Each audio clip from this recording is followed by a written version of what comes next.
Hello guys, welcome to చిత్రం విచిత్రం YouTube channel.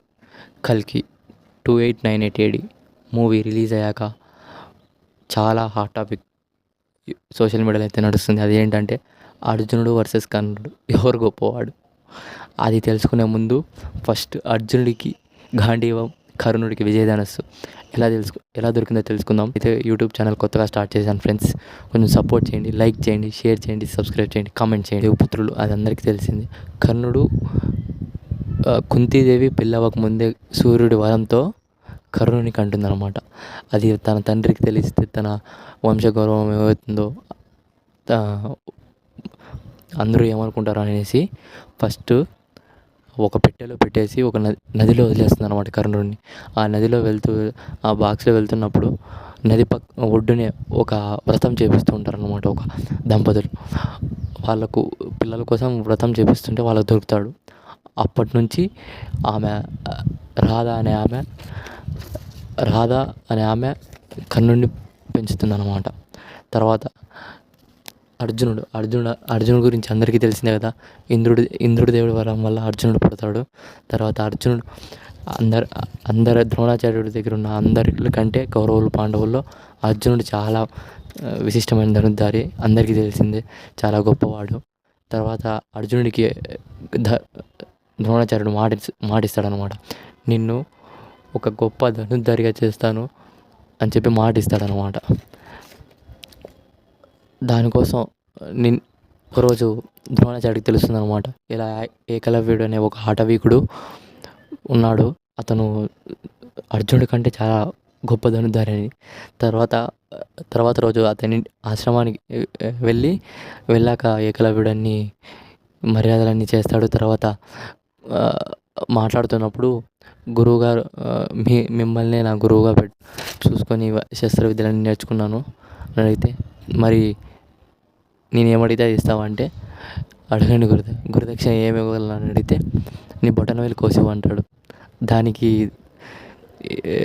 ఏకలవ్యుడు సంతోషంగా ఇచ్చేస్తుంటే అప్పుడు కర్ణుడు చూసి, ఇదంతా ఏం చేస్తున్నారు మీరు, మీ శిష్యుడి కంటే గొప్పవాడైతే వాళ్ళని ఇంకెవరు ఉండకూడదు గొప్పవాళ్ళు అని ప్రశ్నిస్తాడనమాట.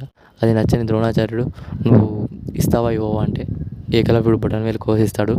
తర్వాత ఇదంతా చూసి చాలా కోపం వచ్చిన తర్వాత కర్ణుడు వెళ్ళిపోతాడు అక్కడి నుంచి. కర్ణుడు పరశురాముడి దగ్గరికి వెళ్తాడనమాట. అప్పుడు పరశురాముడు అడుగుతాడు, అసలు ఎవరు నువ్వు, ఎందుకు నేర్చుకోవాలనుకుంటున్నావు విద్య అని అడిగితే, అప్పుడు కర్ణుడు చెప్తాడనమాట, గురువుగారు, మీరు 21 భూమి చుట్టూ తిరిగి గర్వం, అధర్మం తప్పిన క్షత్రియుల్ని చంపారు కదా, అలాగే నేను కూడా చేయాలనుకుంటున్నాను, ధర్మం కోసం విజయాన్ని అభ్యసించాలనుకుంటున్నాను అంటే, నువ్వెవరు అంటే, నేను ఒక సూతపుత్రుణ్ణి అని చెప్పగా, సరే నేర్పిస్తానని ఒప్పుకుంటాడు.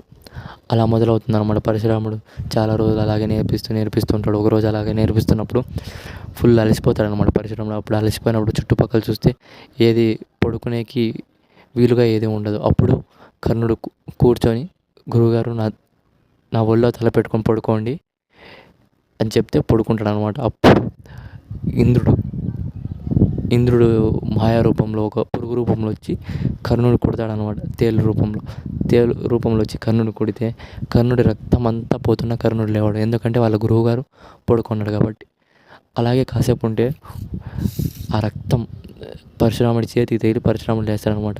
అప్పుడు పరశురాముడు లేచి చెప్పిస్తాడు, నువ్వు నేర్చుకున్న విద్యలన్నీ నీకు అవసరమైన సమయంలో గుర్తురావు అని చెప్పి. కర్ణుడు అప్పుడు అడుగుతాడనమాట, గురువర్య నన్ను ఎందుకు చెప్పించారంటే, నువ్వు నాకు అబద్ధం చెప్పు, క్షత్రియులకు తప్ప ఇంకెవరికి ఇంత ఓర్పు ఉండదు అని చెప్తాడనమాట.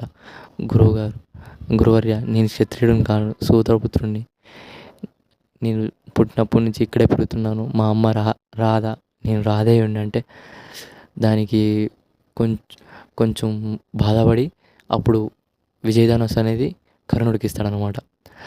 తర్వాత అర్జునుడికి గాంధీవం ఎలా వస్తుందంటే, కృష్ణుడు వీళ్ళు పాండవులు అరణ్యవాసంలో ఉన్నప్పుడు అర్జునుడిని కలిసి, నువ్వు శివునికే ప్రార్థించు, ధ్యానం చేయి, తపస్సు చేయి అని చెప్తే అర్జునుడు శివుని కోసం తపస్సు చేస్తాడు అనమాట. శివుడు రూపంలో వచ్చి అర్జునుడితో పోరాడతాడు అనమాట. అర్జునుడితో పోరాడుతున్నప్పుడు అర్జునుడు చాలా శివుడే గెలుస్తాడు అనుకోని అర్జునుడు చాలా ఇబ్బంది పడతాడు. అప్పుడు అర్జునుడి పోరాటాన్ని మెచ్చి గాంధీవాన్ని చేతికిస్తాడనమాట, అర్జునుడి చేతికి. ఇది స్టోరీ.